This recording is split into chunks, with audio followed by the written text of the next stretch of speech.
Oh heaven, baby, I'm in heaven. Oh heaven, I'm in heaven. Hey, this is Dima with Does It Hold Up? Today we're taking a look at Ingmar Bergman's classic film, The Seventh Seal. First, let's say real quick what this video series is not going to be. I'm not necessarily looking to see whether the movie is, quote, objectively good or not. The idea behind this series is to see whether a modern audience in the broad range of like 18 to 40 would enjoy the film watching it for the first time today. With that out of the way, let's get right into it. Full spoilers to follow. The Seventh Seal is a Swedish fantasy drama from 1957 about a medieval knight struggling with his religion and attempting to find meaning in life as he literally battles death. The film was directed by the venerable Ingmar Bergman and stars Max von Sydow as the knight and Tonius Block. The Seventh Seal is widely considered to be one of the greatest films of all time, but does it hold up? Let's find out, starting with what does hold up. This film is considered to be one of the most important pieces of work in the realm of cinema, and for good reason. That said, given the equipment available, this movie definitely won't pass for a modern film by any means, but that isn't a huge issue. Its acting, cinematography, lighting, blocking, etc. all hold up fairly well. This movie is also thematically rich as hell, no pun intended, and this is an aspect that I think holds up wonderfully today. Let's talk about that first. Nu slår jag din springare. Det gjorde du rätt i. The main idea that the movie toys with is that no matter what you do, death will always win. Ja, jag är verkligen en ganska skicklig schackspelare. I thought that this theme was implemented into the story flawlessly and gave the film immense amounts of depth. You can fight it, as shown metaphorically in the film, as a chess game that the knight, Antonius Block, plays with the literal embodiment of death. You can try and hide from it, as symbolized by this character climbing a tree to hide from wild beasts, but death will get you anyway. Inga undantag.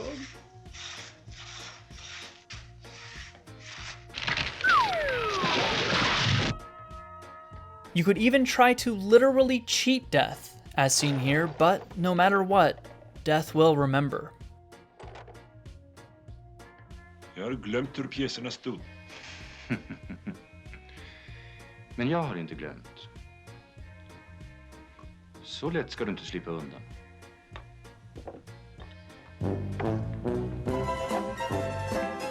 I didn't find the movie to be predictable, which helped my enjoyment of it. Honestly, I was more or less expecting Antonius Block to beat death. The film is fantastically darker than that, however, which makes it feel more realistic. Vad skrattar du åt? Bry dig inte om mitt skratt, rädda din kung istället. The truth is that you just can't beat death. You can try all you want, but in the end, nothing beside remains. Look on my wax, ye mighty, and despair. Jumping off of that, I liked how bleak the movie was.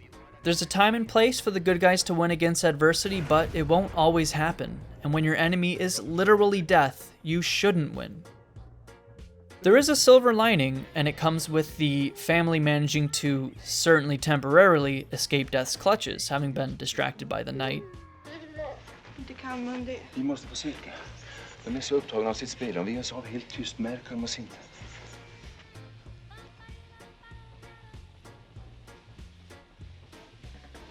Det är ditt drag, Antonius Block. But other than that, man, everybody dies in this movie. Another major theme, of course, deals with religion, or perhaps more aptly, the lack thereof. I en dunstkrets av halvuttalade löften och osedda under. Hur ska vi kunna tro på de troende när vi inte tror själva? Vad blir det av oss som vill tro men inte kan? Och vad blir det av dem som varken vill eller kan tro? Varför kan jag inte döda Gud inom mig? The film takes place in the backdrop of the Black Death, coinciding perhaps somewhat anachronistically with the Christian Crusades. There's a lot of talk about the end times, and this is seen in the film both thematically and visually. Stötte i sin basun. Då kom hagel och eld blandat med blod, och det kastades ned på jorden. Och tredjedelen av jorden brändes upp. Och tredjedelen av träden brändes upp. Och allt gräs brändes upp. From a visual perspective, I think the movie definitely holds up. Shot masterfully by Gunnar Fischer, who had DP'd a lot of Bergman's films, this movie is a visual treat. I'm a sucker for stark, black and white cinematography, and this movie is a feast in that regard. In terms of establishing this film's influence on cinema, you can definitely see it in the visuals. I love most everything about The Seventh Seal from a visual perspective. The blocking, camera movement, shot composition, all unfathomably important aspects to visual storytelling are top-notch here. Great tracking shots, great uses of push-ins, utterly amazing usage of lighting throughout the film. There's a reason this film's visuals are so utterly iconic to this day. A layman might not notice this stuff, but their brain will, and film buffs will get a lot out of the film's visuals. The film is relatively light on story and characterization, so I'll touch on these only briefly. I won't say it's necessarily a detriment to a modern audience's overall enjoyment of the film, but it might be a deal breaker for some. This movie certainly has a tighter and more clearly defined narrative than, say, something that focuses more on atmosphere, like last year's excellent The Lighthouse, but it certainly leans heavily into its themes more so than its story or characters. One final theme I want to touch on is the representation of women in the film. The most prominent woman in the film is definitely Mia, one of the performers and wife to Joff. She's certainly given the most attention among all the female characters. But her role as a mother isn't played up and is really treated more or less equally as another character. Other than that, for the most part, however, women are portrayed as horrible creatures or loyal wives. I'm not sure if the film is making some sort of progressive, ironic commentary or it just treats its women like crap. I haven't looked into it, and I don't know enough about Bergman or his films to say definitively, but I just wanted to point out that this was another theme that stood out to me, analysis aside. Kärringtjat och svinmat. Barnskrik och pissblöjor. Vassa naglar och spydigheter. Hugg och slag och fans moster och svärmor. Och så när man ska lägga sig och sova. Blir det en ny melodi? Tårar, gnäll och jämringar i himlens höjd. Varför kysser de inte godnatt? Varför sjunger inte en sång? Varför älskar de inte som när vi träffades först? Varför tittar den på min nya särk? Bara vänder ryggen till och snarkar. Fy fan. Fy fan. Nu är hon borta. Gläd dig.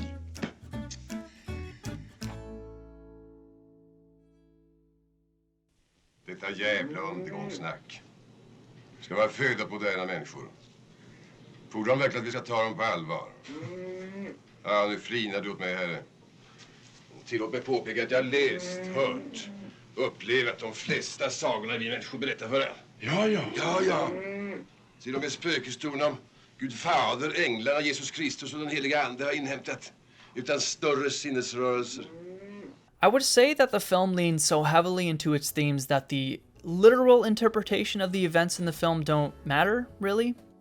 I honestly don't think Antonius and company ever made it out of those woods. The woods are, of course, where Block loses his chess game with Death. Death implies that Block will be granted no additional reprieve, and yet, as seen literally on screen, they are allowed one additional moment without Death. Nu är jag ifrån dig. När vi möts nästa gång i din och dina följeslagares tid, ute.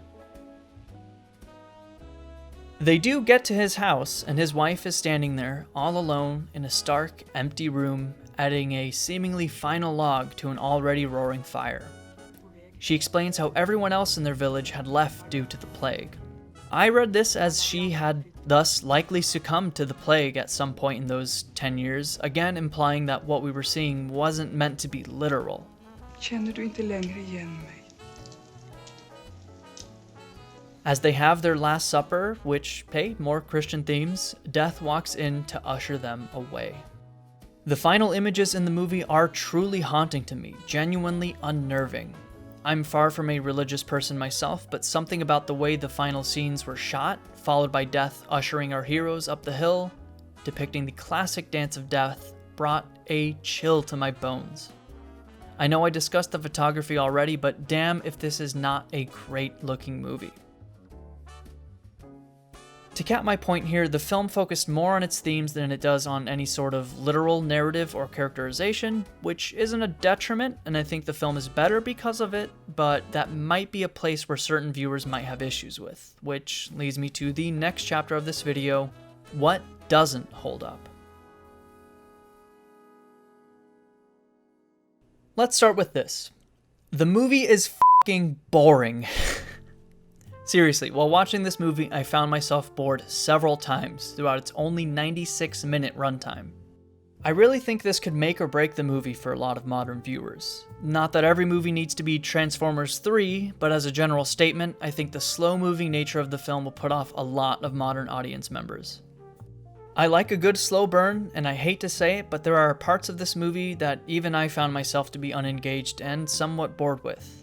This might come as a surprise given how much I gushed over the film in the previous section, but this is a serious issue that I think a modern viewer will have when watching the film today. The movie was only about 90 minutes long, but given its pacing, it felt double that. Again, this doesn't turn it into a bad movie, but analyzing whether the film holds up presents a different picture. Let's take a look at the scene where Jonas Scat, director of the theater troupe, runs off with the blacksmith's wife.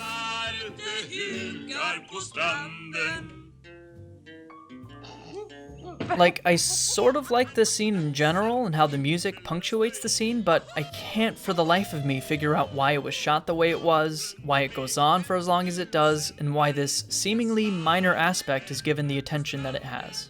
Doesn't ruin the film, but it stands as a point that I think people will have an issue with. On that note, there are some aspects to the film that come across as cheesy.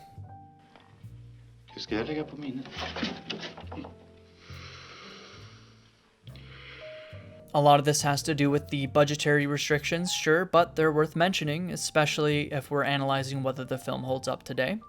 Gör ni konster också? Ja, det kan du tro. Och jag är en mycket skicklig jonglör. Och jag är en mycket skicklig jonglör. Och jag är en mycket skicklig jonglör. Och jag är en mycket skicklig jonglör.